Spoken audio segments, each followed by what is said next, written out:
நூலினுடைய ஆசிரியர் பேராசிரியர் இரா வெங்கடாஜலபதி அவர்களுக்கு பாராட்டும் விதமாக இந்த கூட்டம் ஏற்பாடு செய்யப்பட்டிருக்கிறது. இந்த கூட்டத்திற்கு வருகையை புரிந்திருக்கின்ற அத்துணை நண்பர்களையும் மனப்பூர்வமாக வரவேற்று மிகச்சிறந்த ஒரு விழா. இந்த விழா ஜூலை மாதமே நடைபெற்றிருக்க வேண்டியது. நண்பர் ஆரா அவர்கள் இலங்கை பயணத்தில் இருந்த காரணத்தினால் அந்த விழா ஜூன் மாதம் நடைபெற வேண்டியது ஜூலை மாதத்தில் நடைபெறுகிறது.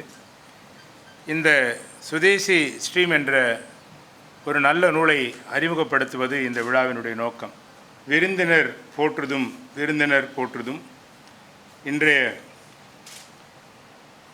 விழாவினுடைய நாயகர் இரா வெங்கடாஜலபதி அவர்களை பாராட்டும் விதமாக, கௌரவிக்கும் விதமாக களம் அமைப்பினுடைய உறுப்பினர் திரு வி செல்வம் அவர்களை மலர் மாலை அணிவித்து நம்முடைய பாராட்டுதற்குரிய கரவொலியோடு அவரை சிறப்பிக்குமாறு அன்போடு கேட்டுக்கொள்கின்றேன்.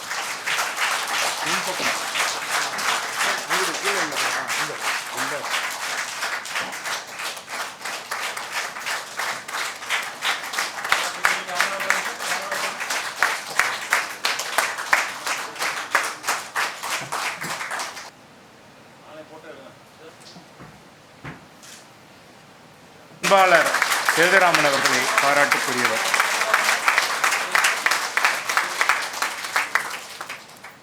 தலைமை உரை ஆற்றுவதற்கு மருத்துவர் சுப திருப்பதி அவர்களை அன்போடு அழைக்கின்றேன். அவையினர் அனைவருக்கும் வணக்கம். நம் மீது ஒரு பொதுவான தமிழர்கள் மீது ஒரு குற்றச்சாட்டு உண்டு. வரலாற்று உணர்வற்றவர்கள், அப்படியே இருந்தாலும் அதை மிகைப்பட சொல்பவர்கள் உண்டு. பெரும்பாலும் மிகைதான் நமக்கு பகையாக இருக்கிறது. அந்த இடைவெளிகளை, வரலாற்று இடைவெளிகளை கட்டுக்கதைகள் மூலமாகவும் புனைவுகள், திரிபுகள், அனுமானங்கள் மூலமாகவும் இட்டு நிரப்பியே வந்திருக்கிறோம். அது உலக அரங்கில் பல இடத்தில் நம்மளுக்கு தலைகுனிவையும் ஏற்படுத்தி இருக்கிறது என்றால் மிகையாகாது. இன்னும் அந்த மிகையாகாத வசனமும் வந்துருச்சு. அதே மாதிரி, அதாவது அப்படிப்பட்ட மாதிரி இல்லாமல் ஒரு 40 வருட காலம் 4 அறுவை சிகிச்சைகளுக்கு பிறகு நான் மருத்துவராக இருக்கும்போது உடனிருந்தவர் கூட பெரிதாக பதிவிடவில்லை. அவர் அரசாங்கம், போலீஸ் ரிப்போர்ட், இதழ்கள், ஆவணங்கள், பேரன் அவரிடம் போய் பல நாடுகளுக்கு போய் அந்த சுதேசி ஸ்டீம் நேவிகேஷன் கம்பெனி என்ற கட்டுமானத்தை, அதன் கதையை, அதன் வரலாற்றை, அதன் இடர்களை அப்படியாக மறு உருவாக்கம் செய்து கொடுப்பது என்பது மிகப்பெரிய நம்மளுக்கான மகிழ்வையும் உலக அரங்கில் தலை நிமிர்வையும் தந்திருக்கிறது என்றே சொல்ல வேண்டும். அவர் எவ்வளவு நேர்மையாக இருக்கிறார் என்று பார்த்தால், அவருடைய நூல்களில் பல இடத்தில் வி டு நாட் நோ அப்படிங்கிற வார்த்தையை எளிதாக பல இடங்களில் சொல்கிறார். வள்ளுவர் சொல்லுவாரே, கல்லாத மேற்கொண்டு ஒழுகல் கசடர வல்லதும் ஐயம் தரும்பார். அந்த ஐயம் இல்லாமல் அவர் மேற்கொண்டு செல்வது மிகச் சிறப்பாக இந்த நூலில் பார்க்கலாம். சுதேசி உணர்வு என்பது நம்மளுக்கு எப்போவுமே ஒரு ஊதுபத்தி செய்கிறது, ஊறுகாய் செய்கிறது, மிளகாப்பொடி, கதராடு அப்படின்னு இருக்கு. இப்படியாவது இன்ன வரைக்கும் அந்த கட்டுமானம் இருக்குது. அப்படி கிடையாது. அது எங்கே வலிக்குமோ அங்கே அடிக்கணும். அப்போ வணிகம், உலகம் புரிந்த மொழி வணிகம், பிஸ்னஸ், அங்கே அடிக்கணும். ஐரோப்பியருக்கு புரிந்த மொழி அதுதான், அங்கே அடிக்கணும்னு கப்பலேறி வந்தவர்களை கப்பலேற்ற வேண்டும், அனுப்ப வேண்டும் என்ற கொள்கையோடு ஒரு அரசியல் திட்டத்தை முன்னிறுத்தி வணிகத்தையும் சேர்த்து முன்னெடுத்தவர் வ.உ.சி. ஆனால் அவருக்கு அந்த தார்மீக பொறுப்பை என்றும் அந்த நூலில் சொல்கிறார். ரொம்ப முக்கியம். நான் அதுக்கு மட்டும் அல்ல, தான் ஜெயிலுக்கு போயிருந்தாலும் என்னை நம்பி முதலீடு செய்தவர்கள் திருப்பி தர வேண்டும் என்ற உணர்வும் கடைசி வரைக்கும் கொண்டிருக்கிறது பார்க்க வேண்டும். இதில் வ.உ.சி மட்டும் இல்லை, பல மனிதர்கள், பாண்டித்துரை தேவர், முக்கியமாக எஸ்.டி. கிருஷ்ண ஐயங்கார், சேலம் விஜயராகவச்சாரி, வேதமூர்த்தி முதலியார், மண்டையம் சகோதரர்கள், ஒரு எதிர்க்கட்சி நாட்டுக்கு எவ்வளோ முக்கியம் என்ற ஹாடியோடைய பதிவுகள், மீனாட்சி அம்மாளுடைய போராட்டங்கள், மனைவி வாழ்க்கை போராட்டங்களை பதிவு செய்கிறார். அவர் இது மட்டும் இல்லை, அவர் கூர்மையான விமர்சகரும் கூட. எனக்கு திருக்குறள் மேல் அபிமானம் உண்டு. ஒரு கூட்டத்தில் அவர் பேசியதை நான் கேட்டிருந்தேன். தமிழ்நாட்டில் திருக்குறள் உரை எழுதுவது என்பது ஒரு குடிசை தொழில் என்று சொன்னார். அதில் இருந்து எனக்கு அந்த உரைகள் பக்கம் ஒரு எனக்கு கூட என்ன இருந்தாலும் அதை மூட்டை கட்டி வச்சுட்டேன். அதே மாதிரி இப்பொழுது கூட ஒரு பெருங்கவிஞரை பற்றி ஒரு சொல்லியிருந்தார், அதை இப்பொழுது சொல்ல வேண்டாம். அந்த ஒற்றை வரி தெரிப்புகள் இருக்குல்ல, ஒற்றை வரி தெரிப்புகள் வந்து இது இம்பேக்ட்ஃபுல் அப்படின்னு சொல்லுவோம். இம்பேக்ட்ஃபுல் இதில் குறிப்பாக 4 இடங்களை நான் சொல்ல வேண்டும் இந்த நூலில். However, the SSNO, the Swadeshi Team Company was winning the battle, it was losing the war. ஒரு அருமையான ஒரு சொல்லாடல். அது முற்றுமையாக அதை ஒரு சினாப்சிஸாக சொல்லணும்னா, அதே மாதிரி it is a political success but not a commercial success. அப்புறம் கடைசி வரைக்கும் போராடல வஉசி. கடைசி வரைக்கும் அவருக்கு அட்ரஸ் வந்து அந்த கம்பெனிக்கு வந்து வஉசி வீடு தான் இருந்துச்சான். It is a fitting that company found a last refuge in the home of the founder அப்படின்னு முடிக்கிற அந்த ஒரு பாங்கு, அந்த திரைக்கதை, வரலாறே தனக்கான திரைக்கதை அமைத்துக் கொள்வதை அழகாக கோர்த்துக் கொள்கிறார். அதே போல் இந்த பெங்கால் பார்ட்டிஷனில் ஆரம்பித்தது அந்த கப்பல் என்பது பெங்காலிலே மூழ்கியது என்று முடிப்பார். பெங்காலிலே மூழ்கியது என்று முடிப்பார். அப்படி மூழ்கிய பல வரலாறுகளை, கேள்விகளை முத்தெடுத்து மாலையாக நம்மளுக்கு தோற்றிருக்கிறார். இதில் வந்து வரலாறு என்பது சும்மா வியந்து பார்ப்பதும் கைத்தட்டுவதும் மார்தட்டி கொள்வதும் இல்லை. அதில் நாம் படிப்பினைகள் கற்றுக்கொள்ள வேண்டும். எப்படி என்றால், சிந்தியா என்று ஒருத்தர் இருந்திருக்கிறார், அவர் சிந்திச்சிருக்கிறார். சிந்தியா என்று சிந்திச்சிருக்கிறார். அவர் சிந்தியா நேவிகேஷன் கம்பெனியில் இவர்கள் செய்த தவறுகளை மீட்டெடுத்து அவர் சரியாக மாற்றிருக்கார் என்று பதிவு செய்கிறார். அதுபோல் நான் இந்த நூலை படித்த பிறகு எந்த வகையில் நான் படிப்பினில் கற்றுக்கொண்டேன் என்றால், என்னதான் வேலை, என்னதான் பொது காரியம் இருந்தாலும் தெரிந்த வேலையை முற்றிலும் விட்டுறக்கூடாது. தெரிந்த வேலையை கவுண்டமணி சொல்லுவார்ல, கப்பல் இருந்தால் தள்ளணும் அப்படிங்கிறப்ப அந்த மாதிரி இல்லாமல் அது விட்டுறக்கூடாது. அதே மாதிரி ஆரம்ப வெற்றியும் அதீத புகழ்ச்சிக்கும் மயங்கிடக்கூடாது. ஒரே நேரத்தில் 2 போராட்ட களங்களை கையெடுக்கக்கூடாது, கோரல் மில்ஸ் சொல்லும்போது. அதுபோல் எதை செய்தாலும் செயல் அறிவு, உரிய மூலதனம் வேணும். குன்றேறி யானை போர் கண்டட்டால் தங்கை கொண்டு உண்டாக செய்வான் வினை என்பார் வள்ளுவர். இவர் என்ன பண்ணிவிட்டார் பாவம், யானை போருக்குள்ளே சிக்கிவிட்டார் வஉசி. அதே மாதிரி இந்த நூல் முழுக்க பதிவு செய்கிறார் ஒரு நேர்மையாக, அந்த கப்பல்களின் தரம் எவ்வாறு இருந்தது என்று இன்னும் தெரியவில்லை என்று. அது அந்த தர கட்டுப்பாடு தெரியவில்லை. அதுபோக மற்றெல்லாம் நம்ம வந்து இப்போ நேரம் இல்லை. அது எல்லாத்துக்கும் மேக குடும்பங்களை விட்டு பாரதி சொல்கிறார், 2 மகள்கள் தான் அவருக்கு வஉசிக்கு வந்து ஒரு கப்பல் தான் மகள்கள் மாதிரி அப்படின்னு சொல்கிறார். அப்போ குடும்பத்தை விட்டு வர்றப்ப அப்படி விட்டு பாவம் வஉசி வந்து துயர்கள்லாம் எல்லாம் அறிவோம், நம்மளும் அப்படி இருக்கலாம். ஆனால் வஉசிக்கு கிடைச்சாப்புல வெங்கடேசன் ஒரு வரலாற்று இவன் யாருக்கும் கிடைக்க மாட்டாங்க. அதே மாதிரி இப்படி ஒரு அமைப்பு அதை மீட்டெடுக்கும்னு இருக்காது, இப்படி ஒரு அவையினம் கிடைக்க மாட்டாங்க. அதனால் குடும்பத்தை பார்க்க வேண்டும். அதுபோக இன்றைக்கி ஆடி தள்ளுபடி சீசன், நம்ம மனப்பாடம் என்ன மாறல பாருங்கள். தள்ளுபடி நூலாக இருக்கலாம், இல்லைனா சர்ஜரி ஃபீஸாக இருக்கலாம், எல்லாத்துக்கும் தள்ளுபடி தேவைப்படுது இன்றைக்கும். அந்த ரேட் வார்ஸ், அதுக்கும் அந்த டிஃபர்ட் ரிபேட் சிஸ்டம்னு ஒரு சிஸ்டமும் பதிவு பண்ணுறாரு. அந்த மனப்பான்மையிலிருந்து நம்ம இன்னும் மாறவில்லை, மாற வேண்டும் என்பதையும் நான் சொல்லுகிறேன். அதே மாதிரி கொடை என்றால் பாரதியும் சொல்கிறார்.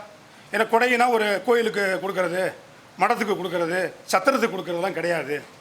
கொடை என்பது ஒரு ப்ரைவேட் ஃபண்டிங் என்பது ஒரு ரிசர்ச்சுக்கு வேணும் அப்படின்னு பாண்டித்துரை தேவன் சொல்கிறார். இந்தியன் மரீன் ஸ்காலர்ஷிப் ஃபண்டுன்னு சொல்கிறார். அதுபோல் வெங்கடாசலபதி அவர்களும் சார்ல்ஸ் வாலஸ் இந்தியா ட்ரஸ்ட் என்ற கொடை கிடைத்திருக்கிறது. அதுமால் நாம் இந்த ப்ரைவேட் ஃபண்டிங் கொடை என்பதை இந்த கோயில் இதெல்லாம், அது கோயில் நான் பொதுவாக சொல்லலை, இந்த மாதிரி கொடுப்பதை விட நல்ல ஆய்வுகளுக்கு கொடுத்தால் இந்த மாதிரி நூல்கள் கிடைக்கும் என்பதை நாம் படிப்பனையாக கொள்ள வேண்டும். அதுபோக இங்கு வந்திருக்கும் தமிழர் சமயத்தை மரபு மாறாமல் இன்று நம்மளும் எடுத்துரைக்கும் ஆறுமுக தமிழன் வந்திருக்கிறார். அவர் உச்சரிப்பை கேட்க வேண்டும், அதற்காகவே வந்திருக்கிறேன். எளிய அறங்களை வலிய படைக்கும் தமிழ்ச்சொல்வன் வந்திருக்கிறார். ஊரும் வரலாறு படைத்த நந்தலாலா வந்திருக்கிறார். இது திருச்சிராப்பள்ளி நடப்பது மிகச் சிறப்பு. ஏனென்றால் வஉசி அவர்கள் தனியாக வக்கீலுக்கு படித்து திருச்சிராப்பள்ளி நகரம், திருக்குறள் அறிந்தவர் தான் வஉசி. அணுகாது அகலாது தீ காய்ந்திருக்கலாம், ஆனால் அக்கொடுந்தீயை அனைத்து சுதேசி ஒளி விளக்கேற்று முற்பட்டார். ஆனால் தீக்குள் தள்ளப்பட்டு விட்டு வெந்து போனார். சாதிக்க அனைத்து வகையிலும் போராடியவர் சாகும் வரை கடன்பட்டு போனார். 2 கப்பலை ஒட்டிய தமிழர் காந்தி வந்து தனக்கு அப்பாயின்மெண்ட் கொடுக்குறார். காலையில் வந்து பாருங்க, ட்ராமுக்கு வர காசு இல்லைன்னு போக முடியல. என் அனுபவம் சொல்கிறேன். நாமக்கல் கவிஞருடைய மருமகள் என்னிடம் வைத்தியம் பார்க்க வந்திருந்தார்கள். அப்பொழுது பேசி கொண்டிருப்ப அவர் சொன்னாங்க, அவர் கல்யாணத்துக்கு வந்து நாமக்கல் கவிஞர் எழுதின கடிதம் எழுதினாராம் வர சொல்லி. அப்போ வந்து அவர் கடிதம் எழுதினதாக அவர் மகன் சொன்னார் என்றில், என் மனமெல்லாம் அங்கே தான் இருக்கிறது, என்னில் வரக்கு உடல்நிலையை விட பொருளாதார நிலை இல்லை என்று ஒரு குறிப்பு சொன்னார் என்று மகன் சொன்னார். இப்படி பல வகையில் கடன் சாகுமுறை கடன்பட்டவருக்கு நாம் பல கடன் பட்டிருக்கிறோம். ஆனால் குறைந்தபட்சம் அவரை ஒரு சாதி தலைவராக அடையாளம் காண்பிக்காமல் இருப்பதே நாம் மிகப்பெரிய தொண்டு என்று நான் நினைக்கிறேன். அப்படியாக போனால் வரலாறு நம்மை மன்னிக்காது. ஆனால் அப்படி குறுகி போகின்ற காலத்தில் சரியாக அவரை உலக அரங்கில் முன்வைத்திருக்கிறார் நம் ஆசிரியர். துணை நின்று வளம் சேர்க்க வேண்டியது நம் அனைவரின் பொறுப்பு. நன்றி, வணக்கம். இந்த நூலை அறிமுகம் செய்கிற விதத்திலே நூல் ஆசிரியரை அறிமுகப்படுத்தியும் மேடையில் இருப்பவர்கள் கைகளில் நூல் வழங்கும்படி அமர்நாத் அவர்களை கேட்டுக்கொள்கிறேன். வாராது வந்த மாமணியாய் தமிழ் அறிவுலகுக்கு கிடைத்த பெருஞ்செல்வம் அறிஞர் இரா வெங்கடாஜலபதி. அரைகுறை பார்வைகளோடு அறிஞர்கள் எனும் பெயர் பெற்ற பெரும் படை ஒன்று இங்கு புழுதி கிளப்பிக் கொண்டிருந்த வேளையில் தன் கடும் உழைப்பாலும் கூரிய பார்வையாலும் உலகிலும் பதிப்புலகிலும் சத்தமில்லாமல் ஒரு புரட்சியை செய்து கொண்டிருப்பவர் இரா வெங்கடாஜலபதி. வயதும் உயரமும் பார்த்து இவரா இத்தனையையும் செய்து முடித்தார் என உலகம் வியக்கின்ற பெரும் ஆளுமையாக நம் முன்னே கம்பீரமாக நெடிதுயர்ந்து நிற்கும் அறிஞர் இரா வெங்கடாஜலபதி. சென்னை வளர்ச்சி ஆராய்ச்சி நிறுவனத்தில் MIDS பேராசிரியராக விளங்கும் இரா வெங்கடாஜலபதி திருநெல்வேலி மனோன்மணியம் சுந்தரனார் பல்கலைக்கழகம், சென்னை பல்கலைக்கழகம், சிங்கப்பூர் தேசிய பல்கலைக்கழகம் ஆகியவற்றில் பணியாற்றியவர். சிகாகோ பல்கலைக்கழகத்தின் வருகை தரு பேராசிரியர். அவர் ஆங்கில பேராசிரியரா, தமிழறிஞரா, வரலாற்று ஆசிரியரா, சமூக வரலாற்று ஆய்வாளரா, எதிர்காலவியல் துறையினரா என குழப்பம் அவரது எழுத்துக்களை தமிழிலும் ஆங்கிலத்திலும் தொடர்ந்து வாசித்து வருபவருக்கு எழும். இது இயற்கை, தவிர்க்க முடியாததும் கூட. சென்னையில் வணிகவியலில் இளங்கலை படித்த சலபதி அவர்கள் புதுதில்லி ஜவஹர்லால் நேரு பல்கலைக்கழகத்தில் நவீன கால வரலாற்று துறையில் முனைவர் பட்டம் பெற்றவர். கால் சட்டை போட்ட காலத்திலேயே வஉசியில் தொடங்கிய சலபதியின் வரலாற்று ஆய்வு முயற்சி புதுமைப்பித்தன், பாரதி, உவே சுவாமிநாத ஐயர் என தொடர்ந்து பெரியார் வரை பல்துறை ஆய்வாய் மலர்ந்து நீண்டு கொண்டே போகிறது. இப்பொழுது பெரியார் பற்றி மிக பெரிய அருமையான நூல் ஒன்றை ஆங்கிலத்தில் எழுதி கொண்டிருக்கிறார். ஆய்வு அவரது சிறப்பு துறை எனில் மொழிபெயர்ப்பும் பதிப்பும் அவரது மனம் கவர்ந்த பிற துறைகள். சங்க இலக்கியம் முதல் பாரதிதாசன் உள்ளிட்ட சுந்தர ராமசாமியில் ஜே சில குறிப்புகள் வரை தமிழின் முக்கியமான பல படைப்புகளை ஆங்கிலத்திற்கு கொண்டு சென்றவர். தமிழ் பரப்பின் தொடக்கம் முதல் இன்று வரையிலான இலக்கியத்தில் நுண் வாசிப்பும் வகைப்பாடு அறிவும் திறனும் கொண்டவர். அதை போலவே பாப்லோ நெருடா முதல் ரொமிலா தாப்பர் வரை அயல்மொழி படைப்பாளிகள், அறிஞர்கள் எழுத்துக்களை தமிழாக்கியவர். சலபதியின் புதுமைப்பித்தன் கதைகள் மொத்த தொகுப்பு நவீன தமிழில் பதிப்பாசிரியர் என்ற வகைமையின் இடத்தை உச்சத்திற்கு கொண்டு சென்றது. இன்று தமிழில் உருவாகும் மொத்த தொகுப்புகளுக்கு சலபதியின் இந்த செம்பதிப்பு தான் தோன்றும் மற்றும் தோன்றா துணை. சர்வதேச தரத்தில் அமைந்த நூல் என வரலாற்று ஆசிரியர் சுமித் சர்க்காரால் கொண்டாடப்பட்ட த ப்ராவின்ஸ் ஆஃப் த புக் என்ற நூலோடு சேர்த்து 9 நூல்கள் ஆங்கிலத்தில் வெளிவந்துள்ளன. வஉசி குறித்து மட்டும் தமிழில் 7 நூல்களை எழுதியுள்ளார். மிகையோ வெற்று சொல்லோ பயிலா சலபதியின் படைப்புகளில் எல்லா சொல்லும் பொருள் குறித்தன. ஏன் நிறுத்தக் குறியீடுகளும் கூட அப்படித்தான். சமூக அறிவியல் துறையில் வழங்கப்படும் VKRV ராவ் விருதை பெற்றுள்ள சலபதி அவர்கள் இந்து பத்திரிகையின் இந்திய அளவிலான விவாத மையத்தின் அறிவுரைஞர். NCERT கல்கத்தா தேசிய நூலகம், இந்திய தேசிய ஆவணக் காப்பகம் முதலான நிறுவனங்களில் ஆய்வுரைஞராக பணியாற்றியவர். தீவிர இலக்கிய தமிழ் இதழான காலச்சுவடுவின் ஆலோசகர். சலபதியின் தொடர்ந்து இயங்கும் செயல்பாட்டால் ஒருவித ஊக்க அலை அறிவுலகச் சூழலில் இயல்பாக பரவி வருகிறது. பலரையும் பின்னிருந்து ஊக்கும் உந்து சக்தி அவர். இந்த பட்டியலில் அவரை விட வயது மிகுந்தவர்களும் பலருண்டு, அல்லது வயது மிகுந்தவர்களே அநேகர் உண்டு. உலகெங்கும் வாழும் அறிவுலகினருக்கு இந்தியா என்றதும் சமகாலத்தில் நினைவுக்கு வரும் முகங்களுள் ஒன்று சலபதியுடையது. ஒரே வரியில் சலபதியை அறிமுகப்படுத்துவதானால் தமிழில் உரையும் சமகால இந்தியவியல் அறிஞர் என கூறலாம். உலக அறிஞர் என சொல்ல 50 கூட நிறையாத வயதுதான் ஒரே தடையாக இருக்கிறது. ஆனால் இப்பொழுது 50ஐ தாண்டிவிட்டார் என்று நினைக்கிறேன். நரைகூடி கிழப்பருவம் எய்தினால்தானே தமிழ்நாட்டில் அறிஞராக முடியும். லேசாக இப்பொழுது நரைத்திருக்கிறது. இந்தியாவில் கல்வித்துறையில் மிகப்பெரிய மாற்றமும் வளர்ச்சியும் ஏற்பட்டுள்ளது. உயர்கல்வி கற்பவர்களின் பெருக்கம் என்பது கற்பனை பண்ணியே பார்க்க முடியாதது. ஆனால் அடிப்படை அறிவியலில் எந்த வளர்ச்சியும் ஏற்படவில்லை.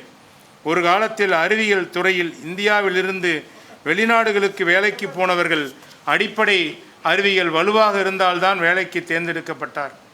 ஆனால் தற்போது இருக்கும் துணைவேந்தர்கள் தொழில்நுட்ப கல்விக்கு முக்கியத்துவம் கொடுத்து அடிப்படை அறிவியலால் என்ன பயன் என்ற எண்ணத்தில் உள்ளனர்.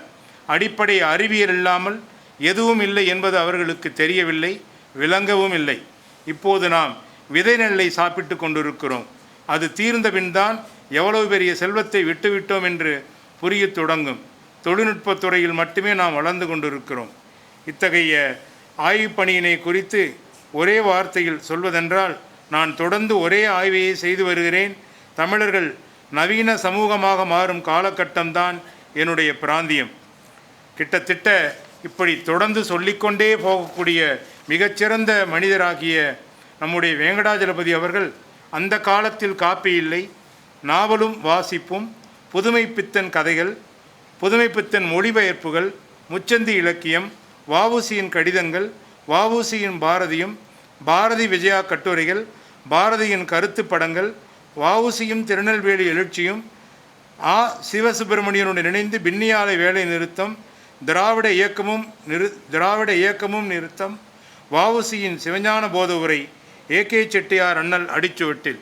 இத்தகைய அற்புதமான புத்தகங்களை வழங்கிய ஆரா வெங்கடாஜலபதி அவர்களை இந்த அவைக்கு அறிமுகப்படுத்துவதில் மிகுந்த பெருமை அடைகின்றேன்.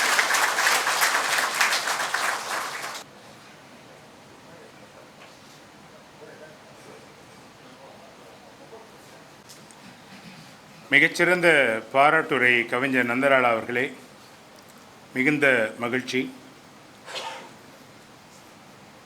நம்முடைய நிகழ்வினுடைய நாயகர் என்று பாராட்டு பெறுகிற வேளையில் 2 செய்திகளை சொல்ல விரும்புகிறேன். ஒன்று, அவர் 10ஆம் வகுப்பு வரை தனியார் பள்ளியிலே படித்தவர். 11, 12 விரும்பி அரசு பள்ளிக்கு போனவர். இது ரொம்ப மிக முக்கியமான ஒரு செய்தி. 30 ஆண்டுகளுக்கு முன்பாக அவர் அரசு பள்ளி போவதற்கான காரணத்தை சொல்லியிருப்பதும் மிக சிறப்பானதொரு காரணம். வணிகவியல் படித்து முடித்த ஒரு மனிதர் இன்று ஆய்வுலகில், முன்பே நான் சொன்னது போல, தமிழறிஞரா வரலாற்று அறிஞரா என்கிற அளவிற்கு தன்னை வளர்த்து கொண்டு கவிஞர் நந்தலாலா அவர்கள் சொன்னதைப் போல மிகச்சிறந்த தொண்டை தமிழ் உலகத்திற்கு ஆற்றிக்கொண்டிருக்கிறார் என்ற தகவலை, ஆறுமுக தமிழனுடைய சொற்கள் நம்மை மிகவும் அதிகமாக பாதித்து விட்டன. அப்படிப்பட்ட ஒரு தலைவரை சாதி குடுவையில் அடைத்து கொண்டிருக்கிற காலத்தில் வாழ்ந்து கொண்டிருக்கிறோம் என்பதும் அவலம் என்பதையும் இங்கே சுட்டிக்காட்டி ஏற்புரை நிகழ்த்துவதற்காக இரா வெங்கடாஜலபதி அவர்களை அன்போடு அழைக்கின்றோம். பேசிய பிறகு எப்படி பேசுவது என்று தெரியவில்லை. தேன் குடித்த பிறகு பால் குடித்தால் எந்த வகையிலும் இனிக்காது. இருப்பினும் சில சொற்களை சொல்ல விரும்புகிறேன். முதலில் இந்த களம் அமைப்பிற்கு என்னுடைய நெஞ்சார்ந்த நன்றி. ஏற்கனவே ஏறத்தாழ 10 ஆண்டுகளுக்கு முன்பு எஸ்ஜி ராமானுஜல் நாயுடு எழுதிய சென்று போன நாட்கள் என்கின்ற ஒரு சிறு நூலை, நான் பதிப்பித்த ஒரு நூலை களம் அமைப்பினர் வெளியிட்டார்கள். அது ஒரு மிகச்சிறிய நூல். இருந்தாலும் அந்த நூல் திருச்சியில் வெளியிடப்பட வேண்டும் என்று நான் உணர்வுபூர்வமாக கருதினேன். உணர்வு என்பது எப்போதுமே வரலாற்றோடு இணைந்து செல்ல வேண்டும். அது வரலாற்றிற்கு ஊட்டம் தருவதாக இருக்க வேண்டுமே தவிர ஊனம் தருவதாக இருக்கக்கூடாது என்பதுதான் அதில் முக்கியம். அந்த வகையில் அந்த வேண்டுகோளை ஏற்று 10 ஆண்டுகளுக்கு முன்பு அந்த கூட்டத்தை நடத்திய நண்பர்கள், முக்கியமாக துளசிதாசன், அவருடைய பிற நண்பர்கள், அவர்கள் மீண்டும் இந்த ஸ்வதேஷி ஸ்டீம் நூலுக்காக இந்த விழாவை சிறப்புற நடத்தி வருகிறார்கள். இந்த விழாவினுடைய நாயகன் வ.உ.சி. தான். அதில் எனக்கு எந்த விதமான சந்தேகமும் இல்லை. தமிழிலே 2 பழமொழிகள் உண்டு. ஒரு பழமொழி குங்குமப்பூ சுமந்த கழுதை என்று ஒரு பழமொழி உண்டு. குங்குமப்பூ சுமந்த கழுதை என்ற ஒரு பழமொழி உண்டு. அதே சமயத்தில் பூவோடு சேர்ந்த நார் என்றும் ஒரு பழமொழி உண்டு. என்னுடைய சிறப்பு என்னவென்றால், அந்த கழுதையைப் போல் இல்லாமல் அந்த நாரைப் போல் நான் விளங்க முயன்றிருக்கின்றேன். அந்த நாருக்கென்று தனியாக எந்த சிறப்பும் கிடையாது. காய்ந்து போன வாழை மட்டையிலிருந்து கண்ணாப்பின்னாவென்று உரித்த அந்த நார், அதில் எந்த தன்மையுமே கிடையாது. ஆனால் அந்த தன்மை சிதறி இருக்கக்கூடிய மனம் மிகுந்த பூக்களை இணைத்து அதன் மூலமாக அந்த நாரும் மனம் பெறுகின்றது. இது வெறும் சாதாரண ஒரு உருவகம் இல்லை. என்னுடைய பின்னணி சார்ந்து வளர்ந்த ஒருவன் இன்றைக்கு இத்தனை பேர் ஒரு அரங்கு நிறைந்த ஒரு கூட்டத்திலே அனைவரும் மனமாற நெஞ்சார எந்த விதமான இக்கு வைக்காமல் பாராட்டுகின்றார்கள் என்றால் அதற்கு அனைத்து பெருமையும் வ.உ.சியைத்தான் சேரும். இல்லாவிட்டால் என்னுடைய ஊர் இந்த ஊர் அல்ல. என்னுடைய ஜாதிக்காரர்கள் இந்த ஊரிலிருந்து 200 கிலோமீட்டர் சுற்று வட்டாரத்தில் என்னுடைய சாதிக்காரன் ஒருவன் கூட கிடையாது எனக்கு தெரிந்து. ஆனால் எனக்கு செல்கின்ற இடமெல்லாம் எனக்கு பாராட்டு கிடைக்கின்றது. அதற்கு அனைத்துக்கும் காரணமானவர் வ.உ.சி. என்பதில் எந்த விதமான 2 கருத்துக்கும் இடமில்லை. ஏதோ ஒரு இடத்தில் ஏதோ ஒரு பணியில் சென்று சேர்ந்திருக்கக்கூடிய ஒரு இளைஞன், ஒரு சிறுவன் வ.உ.சியினால் வழி நடத்தப்பட்டு தமிழ்நாட்டிலே ஒரு இலுப்பை பூ போல, ஆலை இல்லாத ஊரில் இலுப்பை பூ போல ஒரு வரலாற்றாசிரியனாக எனக்கு பெரும் பெயர் கிடைத்திருக்கின்றது. அந்த நன்றியை போற்றி சில சொற்களை சொல்ல விரும்புகின்றேன். இந்த நிகழ்ச்சியை ஏற்பாடு செய்துள்ளவர்கள் அனைவருமே ஒரு வ.உ.சியின் மீது கொண்ட பற்றினால் எனக்கும் இந்த விழா எடுத்திருக்கிறார்கள். நான் இந்த விழாவிலே தொடக்க உரையாற்றிய மருத்துவர் அவர்களுடைய புத்தகத்தை பார்த்தேன். நான் பக்கத்தில் உட்கார்ந்து கொண்டிருக்கும்போது அவர் புத்தகத்தை புரட்டும் போது நான் பார்த்தேன். அந்த புத்தகம் முழுவதுமே பேனாவால் குறிப்புகள் எழுதி வைத்திருக்கிறார். அதிலிருந்து நாம் தெரிந்து கொள்ள வேண்டிய செய்தி, இவ்வளவு பெரிய நூலிலும் கூட வ.உ.சியினுடைய வாழ்க்கை முழுவதுமாக அடங்கிவிடவில்லை என்பது அதிலிருந்து புலப்படுகின்றது. அதை பற்றி மேலும் நான் சொல்வேன். அதேபோல் கவிஞர் நந்தலாலா அவர்கள் பேசினார்கள். புதுமைப்பித்தன் சொல்வார், வாழையடி வாழையாக எங்கேயோ இருக்கக்கூடிய ஒரு வாசகருக்காக நான் புத்தகம் எழுதி கொண்டிருக்கிறேன் என்று. எனக்கும் அப்படித்தான் தோன்றுகின்றது. நான் எழுத ஆரம்பித்த காலத்தில் நான் யாருக்காக எழுதுகிறேன் என்று எனக்கு தெரியாது. என் மனதிற்கு உவந்த, நான் கற்றுக்கொண்ட, நான் அறிந்து பரவசப்பட்ட செய்திகளை நான் தமிழில் எழுதினேன். அதை சிலர் ஆர்வமுடன் படிக்கிறார்கள் என்பது கூட எனக்கு தெரியாது. ஒரு 30-40 ஆண்டுகள் கழித்து தான் நான் வாசகர்கள் எல்லாம் என்னை சந்திப்பதும் இதை போன்ற கூட்டங்கள் நடப்பதையும் நான் பார்க்கிறேன். அத்தகைய ஒரு வாசகராக நந்தலாலா அவர்கள் ஊன்றி நூல்களை படித்திருப்பதை பார்த்து நான் மிகவும் மகிழ்கிறேன்.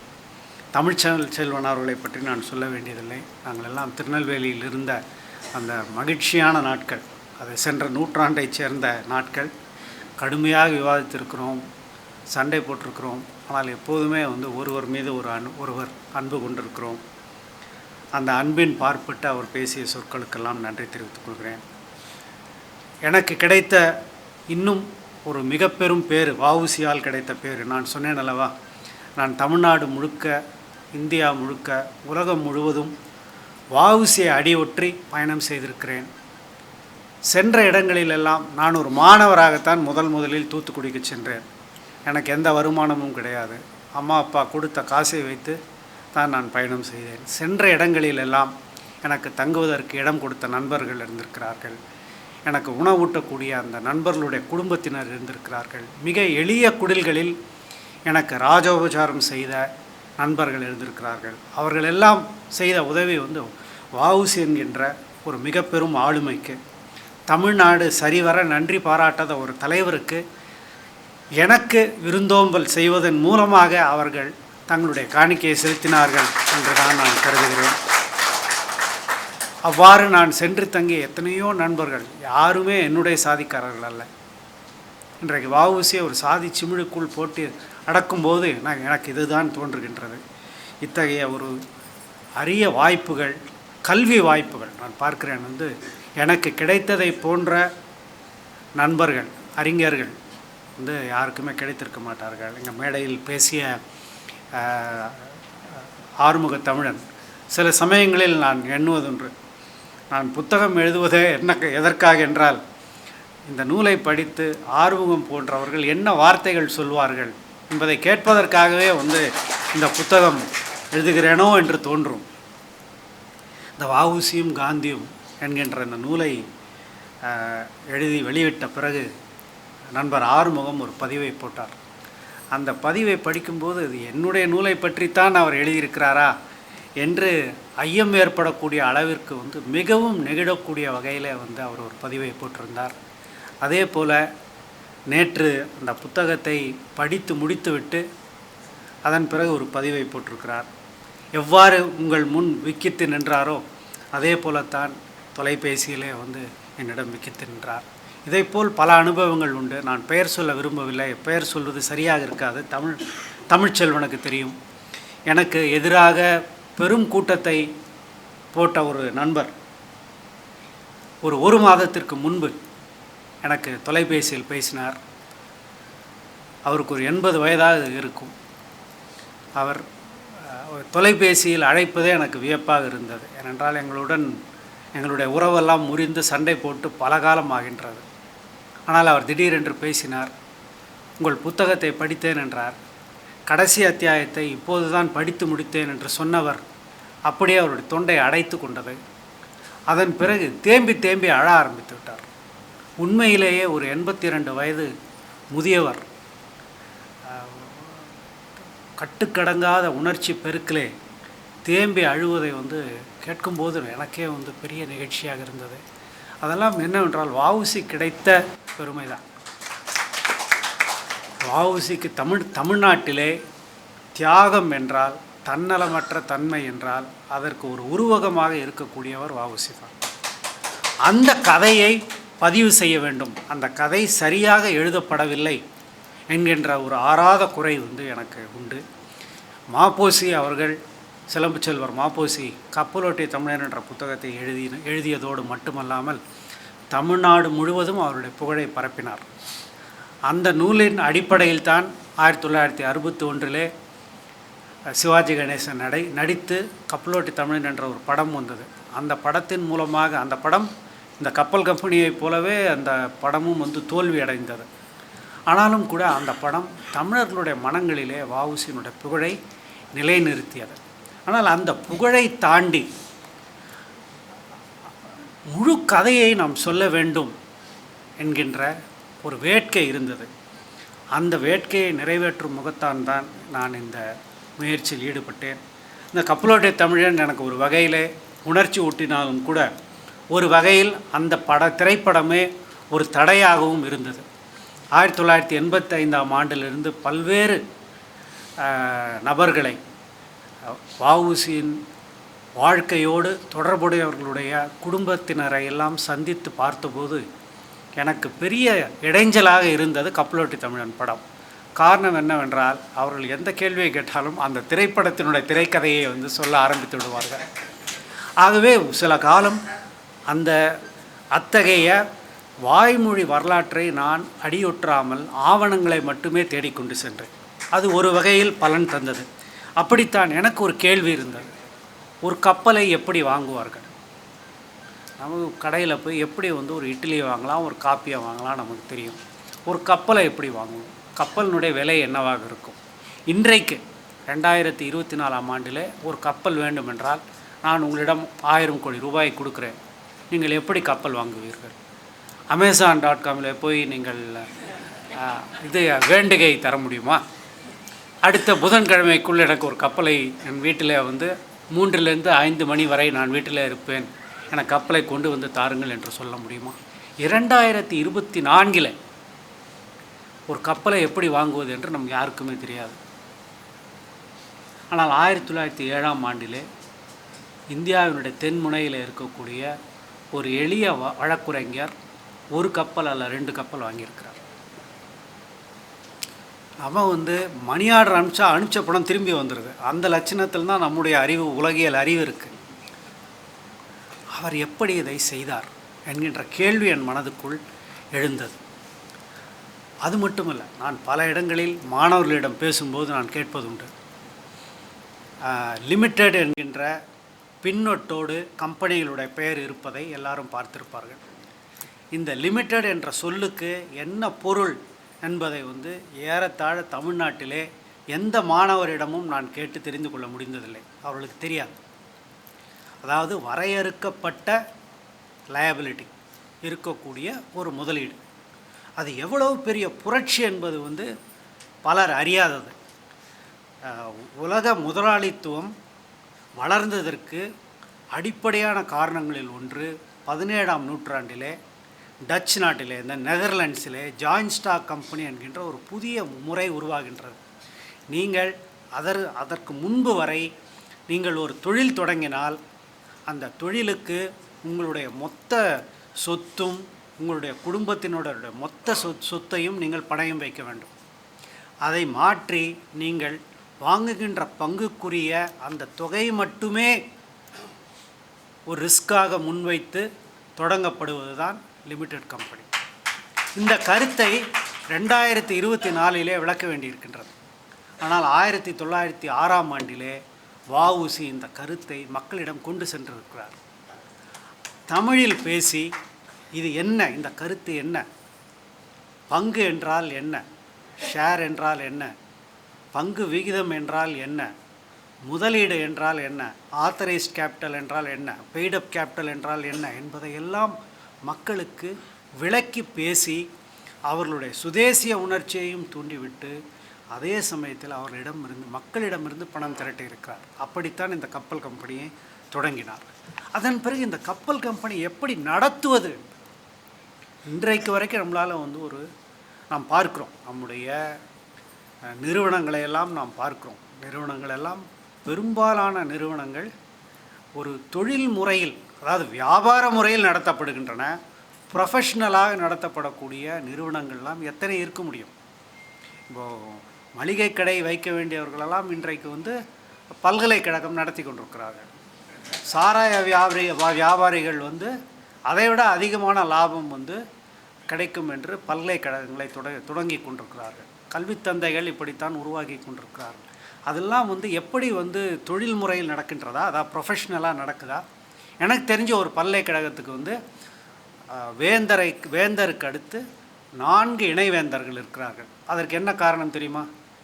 அந்த வேந்தருக்கு 4 மகன்கள். ஆகவே 4 வேந்தர்கள், துணை வேந்தர்கள் இப்படித்தான் இருக்கிறார். அவருடைய சம்பந்தி துணை வேந்தர். அவங்க நினச்சா வேலைக்கு வைப்பாங்க, வேணான்னா வேலையை தூக்கிடுவாங்க. இப்படிப்பட்ட ஒரு நாட்டிலே வ.உ.சி. தொழில் முறையில் ஒரு கப்பல் கம்பெனியை நடத்துகிறார்.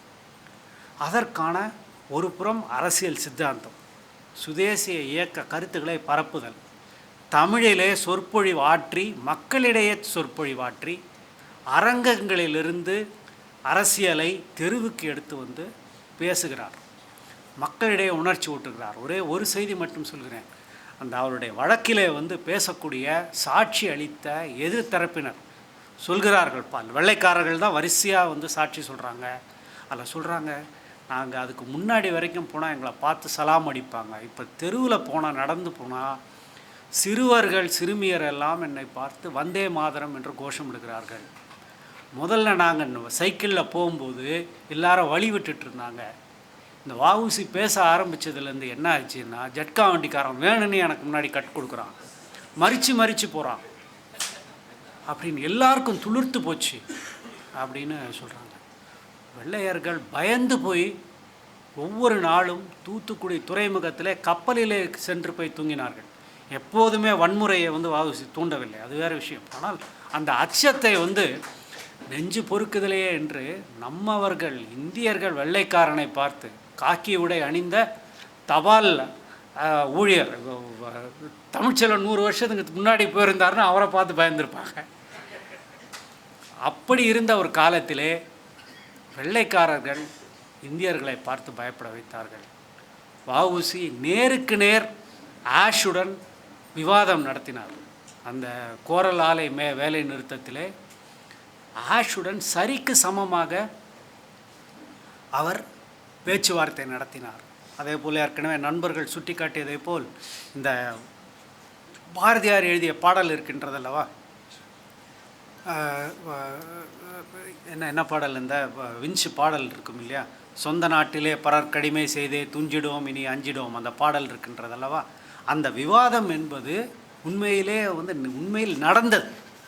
வஉசிக்கும் விஞ்சுதுரைக்கும் நடந்த அந்த உரையாடலை பாரதியாரிடம் அந்த செய்தியை சொல்லித்தான் அவர் அந்த பாடலை எழுதினார். இது நேருக்கு நேர் பேசக்கூடிய அளவிற்கு ஒரு உரம் அவரிடம் இருந்தது. இந்த கப்பல் கம்பெனியை நடத்தும் போது அவர்கள் சொன்னதை போல் இது அவர் இந்தியர்களை வைத்து தான் நடத்த வேண்டும் என்று அவர் விரும்பினார். ஆனால் அது ஒரு சர்வதேச தொழில், அதற்கு உரிய சான்றிதழ் பெற்றிருந்தால்தான் கப்பலை ஓட்ட முடியும். கப்பலை அத்தகையவர்கள் ஓட்டினால்தான் காப்புறுதி கிடைக்கும். இன்சூரன்ஸ் கட்ட வேண்டும் என்றால் அதற்குரிய தகுதியானவர்களை எல்லாம் வைத்து கொண்டிருக்க வேண்டும். அதையெல்லாம் அவர்கள் ஏற்பாடு செய்கிறார். அதற்கடுத்து அவருடைய தொலைநோக்கு, வஉசியினுடைய தொலைநோக்கு, நம்ம இன்றைக்கு வரைக்கும் கூட நம்முடைய தொழில் கல்வி என்பது ஒரு இடைநிலையிலே தான் இருக்கின்றது.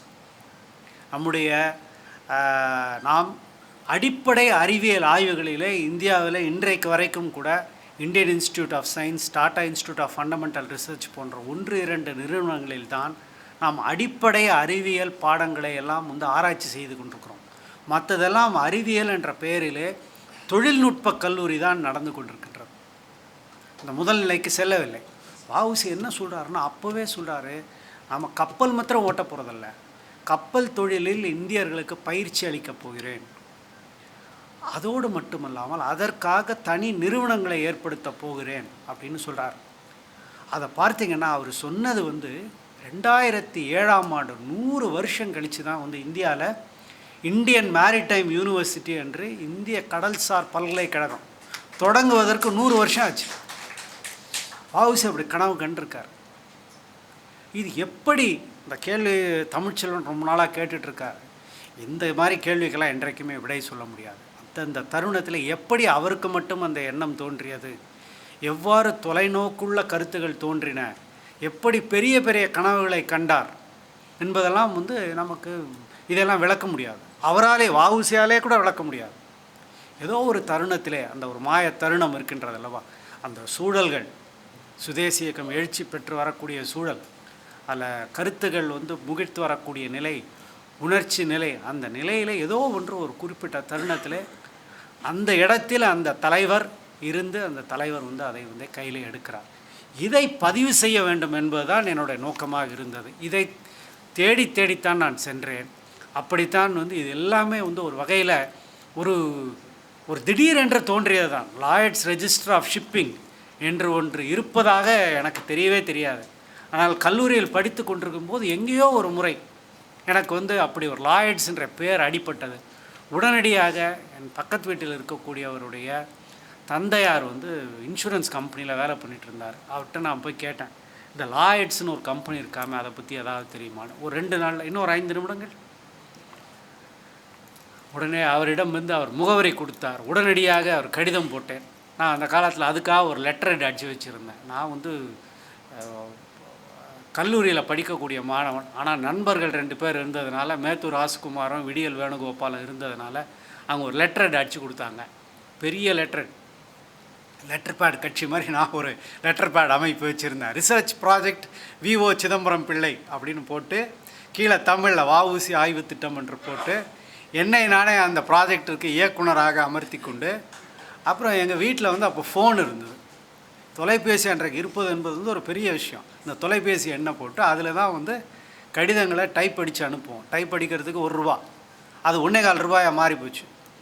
இப்படி டைப் அடித்து எல்லாருக்கும் கடிதங்கள்லாம் போட்டு அப்படி தான் லாய்ட்ஸ் ரெஜிஸ்ட்ரி ஆஃப் ஷிப்பிங்குக்கு நான் கடிதம் போட்டு அவர்கள் முதல் முறையாக அதற்கு வந்து உடனடியாக பதிலளித்தார்கள். சில செய்திகளை சொல்லிவிட்டு, ஆனால் இந்த ஆவணங்கள் எல்லாம் நேரடியாக நீங்கள் வந்து பார்க்க வேண்டும் என்று சொன்னார்கள். அப்படி தான் 10 ஆண்டு கழித்து போய் பார்த்தேன். இவ்வாறு ஒவ்வொரு கட்டத்திலும் இது ஒரு கல்வி. வஉசியை தேடி செல்வது என்பது ஒரு மிக பெரும் கல்வியாக இருந்தது. நான் வஉசியை பற்றி அறிந்து கொண்டேன், தமிழ்நாட்டு வரலாற்றை அறிந்து கொண்டேன், இந்திய வரலாற்றை அறிந்து கொண்டேன், மனித வாழ்க்கையை பற்றிய ஒரு விசாரணையை மேற்கொண்டேன், ஏராளமான நண்பர்களை பெற்றேன், பல அறிஞர்களோடு தொடர்பு ஏற்பட்டது, பலருடைய அன்பு எனக்கு கிடைத்தது. இதையெல்லாம் வந்து நான் இந்த வேளையில் நினைத்து பார்க்கிறேன். அதனுடைய ஒரு தருணமாக, அதனுடைய ஒரு உச்சமாகத்தான் இந்த நிகழ்ச்சியை நான் கருதுகிறேன். இத்தனை பேர் இவ்வளவு பொறுமையாக ஒரு பழங்காலத்து ஒரு கதையை நேரடியாக நம்ம உங்களுக்கோ எனக்கோ என்ன சம்பந்தம் என்று நாம் கேட்கலாம். அப்படிப்பட்ட ஒரு கதையை பற்றி தெரிந்து கொள்வதற்காக இங்கே வந்து இத்தனை பேர் குழுமி இருந்திருக்கிறீர்கள். அப்படித்தான் வந்து வஉசி வந்து என்றைக்குமே வந்து இந்த கடைசி நிகழ்ச்சியோடு நான் முடித்துக்கொள்கிறேன். வஉசியினுடைய வாழ்க்கை வந்து அவர் வந்து மக்களிடம் நேரடியாக ஏதோ ஒரு வகையில் ஒரு உணர்வை எழுப்பியிருக்கிறார். அவர் கைதானதும் திருநெல்வேலி நகரத்திலும் தூத்துக்குடி நகரத்திலும் ஒரு மிக பெரும் எழுச்சி ஏற்பட்டது. அந்த எழுச்சியில் சாதாரண மக்கள் கலந்து கொண்டார்கள். அவர்கள் வந்து போலீஸ்காரனை பற்றி கேட்டாங்க, நீ பரதேசியா சுதேசியா, நீ சுதேசியாக இருந்தால் எங்களை நோக்கி துப்பாக்கியை நீட்டாதேன்னு சொன்னாங்க.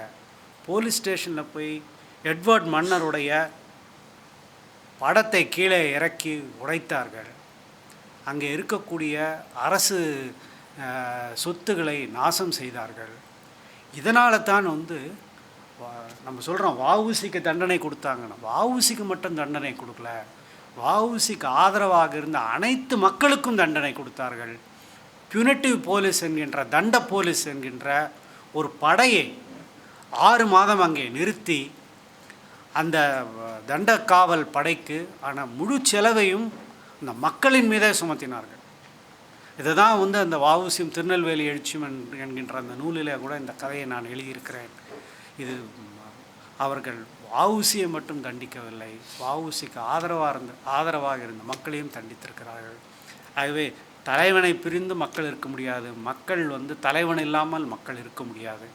இது வந்து இந்த வகையிலே எத்தனையோ வகையான பாடங்களை நாம் அறிந்து கொள்ளலாம்.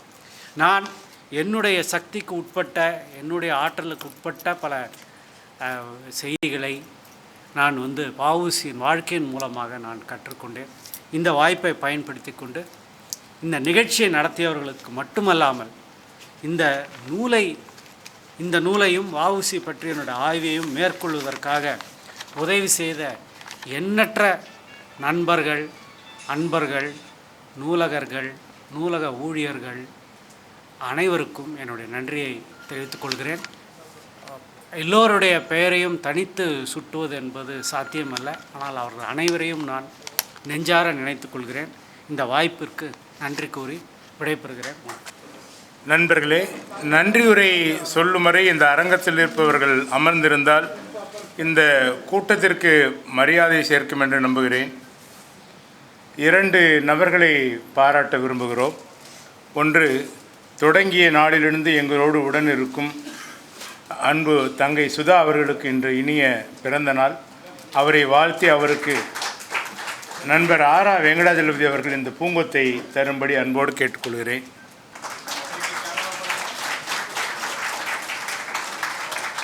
தீர்மான ஆறுமுக தமிழன் அவர்களுக்கு சிறப்பு பரிசாக நேர்வாக இந்த பூங்கொத்தை மகிழ்ந்து அனைவருடைய கரவொலியோடு பாராட்டும்படி அன்போடு கேட்டுக்கொள்கின்றேன். நன்றியுரை வழங்க சந்திரகாந்த் அவர்களே. களம் இலக்கிய அமைப்பு நடத்தும் இரா வெங்கடாஜலபதி அவர்களின் சுதேசி ஸ்டீம் நூல் அறிமுக விழாவிற்கு தலைமையேற்றிருக்கும் விழாவின் தலைவர் மருத்துவர் சுப திருப்பதி அவர்களுக்கு எங்களது மனமார்ந்த நன்றிகளை தெரிவித்துக் கொள்கிறோம். ஏற்புரை வழங்கி அமர்ந்திருக்கும் இன்றைய நிகழ்வின் சிறப்பு விருந்தினர் திருமிகு இரா வெங்கடாஜலபதி அவர்களுக்கு நமது நெஞ்சார்ந்த நன்றிகளை தெரிவித்துக் கொள்கிறோம். சுதேசி ஸ்ட்ரீம் நூலின் சிறப்புகளை நம்மிடம் கொண்டு வந்து சேர்த்து அமர்ந்திருக்கும் எழுத்தாளர்கள் திரு கரு ஆறுமுகத்தமிழன், திரு தமிழ்ச்செல்வன், கவிஞர் நந்தலாலா ஆகியோருக்கு நமது அன்பார்ந்த நன்றிகளை தெரிவித்துக் கொள்கிறோம். விழாவிற்கு வருகை தந்திருக்கும் பத்திரிகை மற்றும் ஊடக நண்பர்களுக்கு எமது நன்றிகள். விழாவினை மிகச் சிறப்பாக நடத்தி கொண்டிருக்கும் களம் நண்பர்களுக்கும் எமது நன்றிகள். நிகழ்விற்கு வருகை புரிந்திருக்கும் அறிஞர் பெருமக்கள், சான்றோர்கள், நண்பர்கள் அனைவருக்கும் எங்களது நெஞ்சார்ந்த நன்றிகளை தெரிவித்துக் கொள்கிறோம். நன்றி, வணக்கம்.